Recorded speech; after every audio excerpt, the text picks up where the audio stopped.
Hi there, and welcome to Dementia Diaries with Bingbe. So today I'm going to be focusing on activities that we can do with seniors around us. They could be our parents, and they could be people that are related to us by friendship or whatever relationship. As long as they're seniors, just come with me.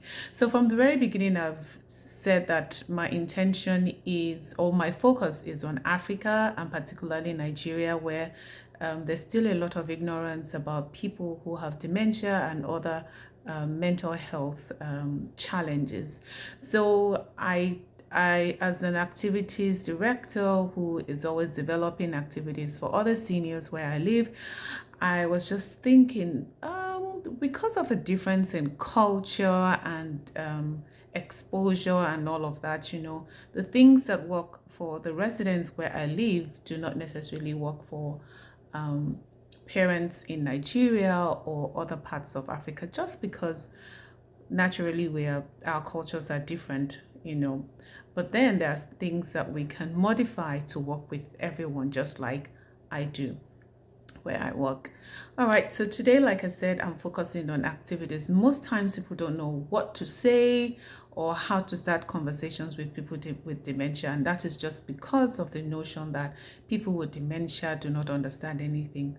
No, I've said it's a brain degenerating thing, okay? It people forget certain aspects of their lives depending on what side of the brain is affected and how far gone the degeneration has been.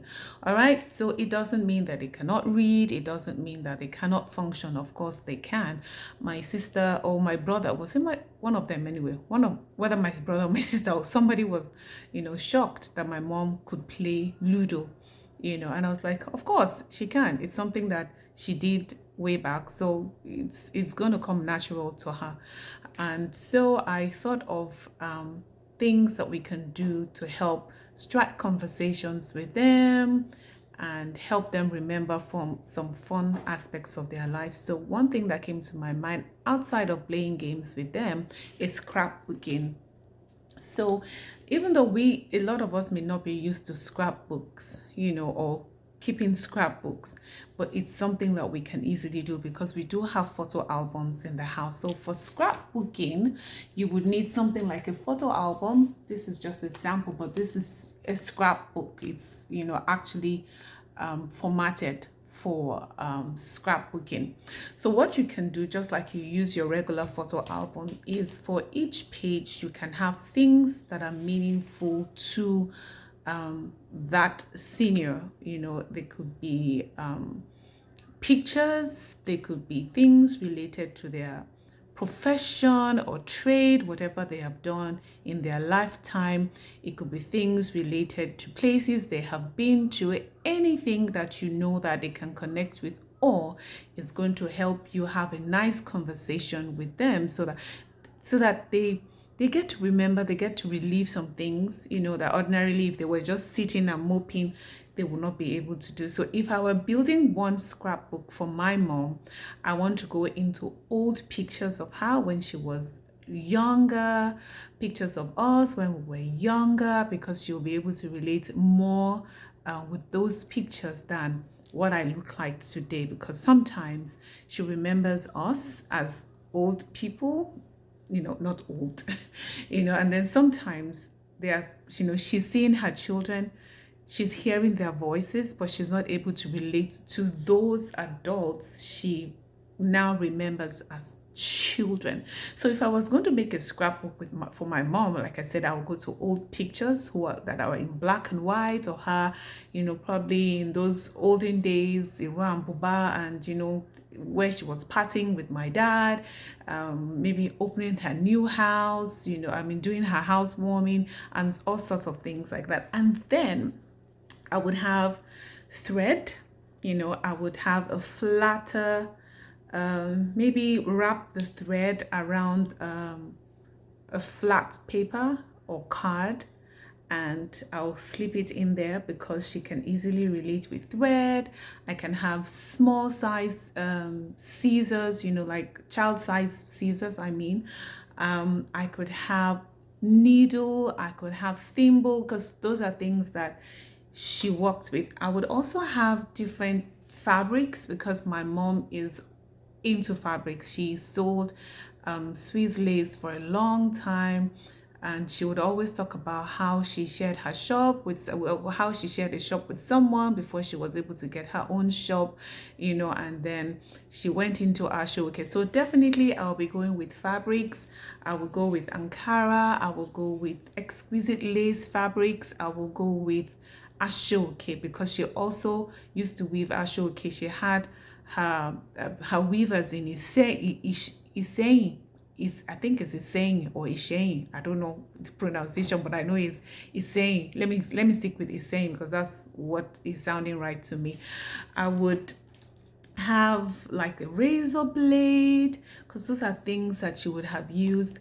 I also would put jewelry. My mom is a lover of jewelry, all things gold. She loves to wear jewelry. I would, put pearls. These are things that she can relate with and would help her talk about things that, like I said, ordinarily maybe she would not remember if she were just sitting down and, just looking into space or looking at the wall or staring at the mirror. She doesn't understand is reflecting her image. So that is all about scrapbooking. You can do that. If you do not have a proper scrapbook, you can go with the regular photo albums that we have in the stores and fill each page with travels, things from travels, trade, games, photos of people, of places, and whatever else you think is going to appeal, to that particular senior that you have in your care. All right, and don't forget they can read. Just write simple things out for them. I'll be talking more about cognitive activities maybe in the next video. So for now, it's all about scrapbooking, reliving those beautiful periods of their lives and having wonderful conversations that help them to come alive, and you also can enjoy being with them. Okay, so until next time, keep watching out for Dementia with Dementia Diaries with Bimpe, and most importantly, please save those people on the streets who are beating up or who are accused of being witches and all of that. And that reminds me of a video that was called, my attention was called to this week, of a lady who was being questioned by some spiritual person, because these people these days, they really get on my nerves, who was making the woman confess to things under duress. You could tell that the woman was terrified because the man kept threatening her, almost making her confess to God knows what. I was, shocked and irritated as usual. People want to feel like they have superpowers. If they had superpowers, something would have told them in their brains, that woman needed medical attention, and not be coercing her, to confessing into things that she has no idea that she has done. So please save a life by sharing the videos, by talking more, by even, contacting me if you want to. All right, thank you always, and bye.